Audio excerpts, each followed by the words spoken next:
Good morning, children. Today we are going to study about pronouns. Now, as you already know, what are pronouns? Pronouns are the words that are used instead of nouns. Now, for example, the first exercise, this is very easy that you can do. For example, first sentence, my cousins are college students. So here for college students, for my cousins, dash go to the university. Now who go to the university? That is my cousins. So my cousins noun, and instead of noun what we have used? They, in the next sentence we have written they go to the university. In the same way you can fill the next part of the pronoun. Then we have to see what are the different kinds of pronoun. Number one, personal pronoun. Now personal pronoun can be divided into different kinds of personal pronouns are there. First pronoun, first person pronoun, second person pronoun, third person pronoun. Now first person pronoun means the speaker. The one who is speaking is referred as the first person. The person who is listening, that person is referred as the second person. And the first person or the second person, if they are referring to the other person, the one who is not present there, and they are talking about someone else, so that person is known as third person. Now for first person we use I when we are in singular, and when we are in plural form then we use we. Okay, for example, if I am doing the work alone, I will say I am doing the work alone. If more members are there, then we are doing the work. The next is second person. Second person, normally you, always you will be there. Sing both in singular as well as the plural form. Okay, the next is third person. Third person, when you talk about the other person, that you use certain kinds of pronouns like he, she, it. He used for, you use for male members, she is used for females, and it is used for non-living things. Okay, now when we use he, she, it, or in plural form we use they. So when we use these, they are used at the subject place. If we use them at the object place, then this he is converted to him, she into her, and it remains it, and they becomes them. In the same way, first person I and we, they are used as subject, and object. Object means after the verb. When we write something after the verb, that is the object. So if you want to write I at the object place after the verb, then it will be me, or in plural form it will be us. So this is you have to go through. Now here the rules are given, very important rules you have to learn.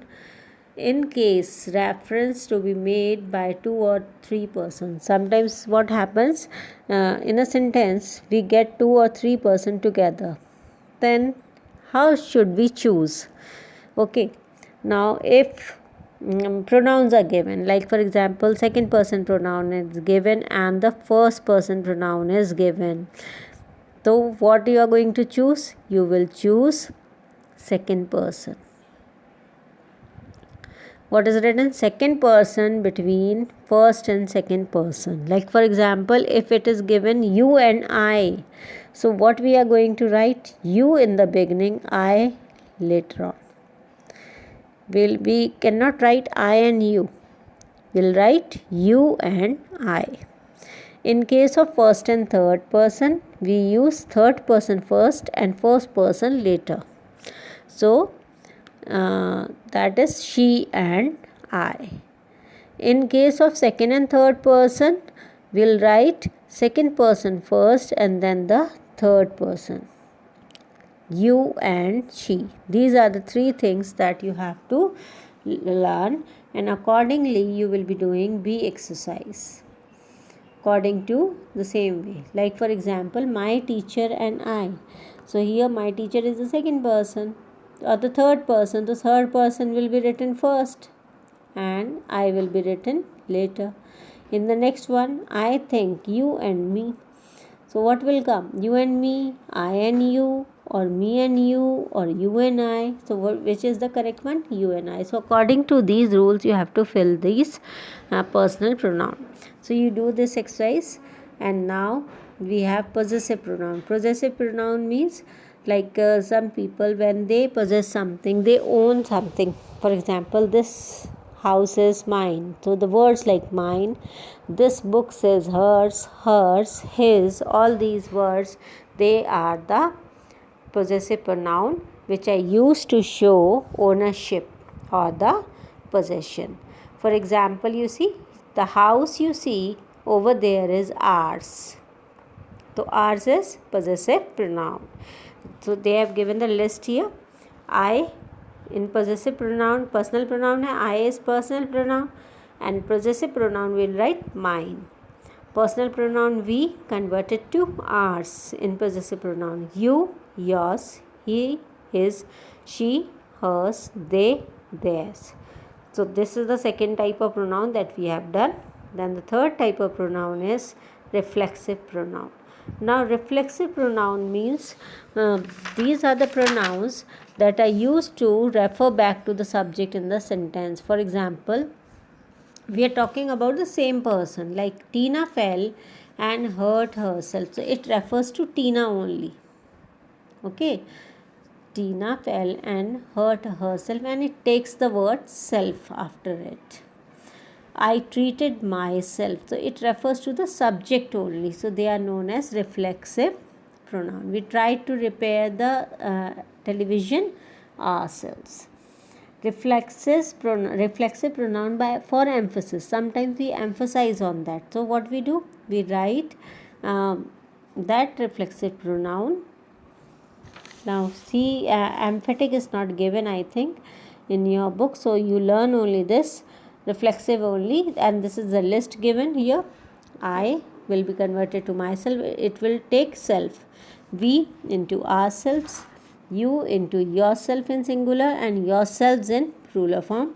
He, himself, she, herself, it, itself, they, themselves. Accordingly, you have to do third C exercise accordingly. Then next we have another kinds of pronoun. There are so many other different kinds of pronoun are there. Interrogative, relative, demonstrative, indefinite. Now interrogative pronouns are those which are used to ask the question words. They are known as the interrogative pronoun. When they work like question words like who, whose, which, what, if they work like pronoun, then that they are known as interrogative pronoun. For example, what do you do in your spare time?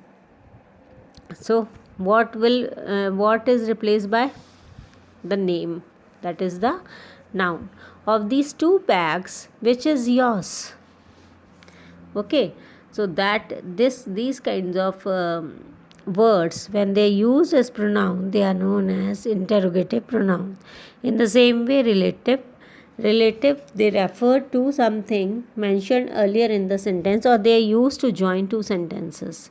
For example, what was the name of the person whom we met at the metro station today? So this is showing the relation. Which person we are talking? Whom we met. And these are used to join the two sentences.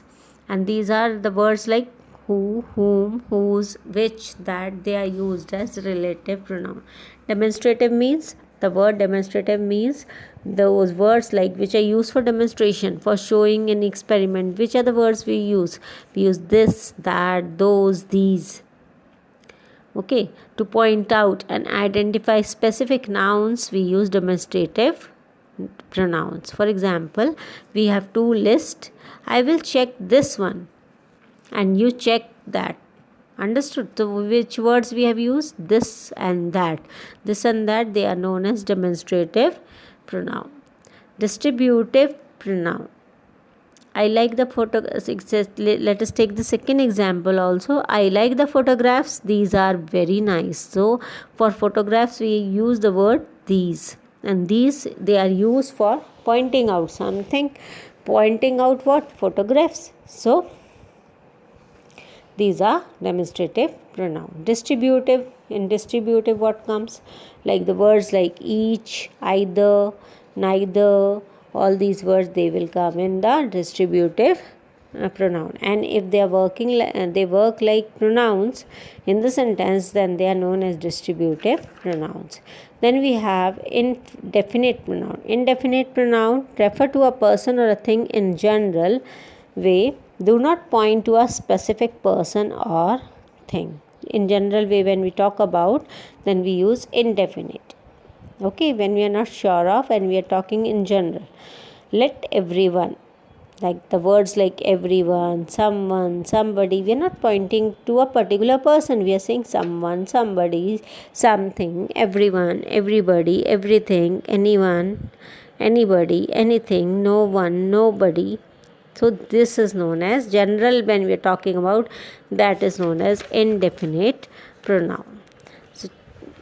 So children, you do go through this exercise and do the exercises here given in the book. Now, use of few, a few and the few. Now here they have explained the difference. Now when we use the word without few, without any article like a, an, or the, here, because a few is used or the few is used. So what is the difference when we use the word few, a few, the few? So you should know this. Now few means very small number, means a very to describe an insignificant number. The number is very less. It means hardly any. When you don't, sometimes you say na, like for example, you say I have few books to read. That means hardly any books I have to read. That means only you have one or two books. Few of our books are new. That means hardly any book is new. All are old, only leaving two or three or one or two.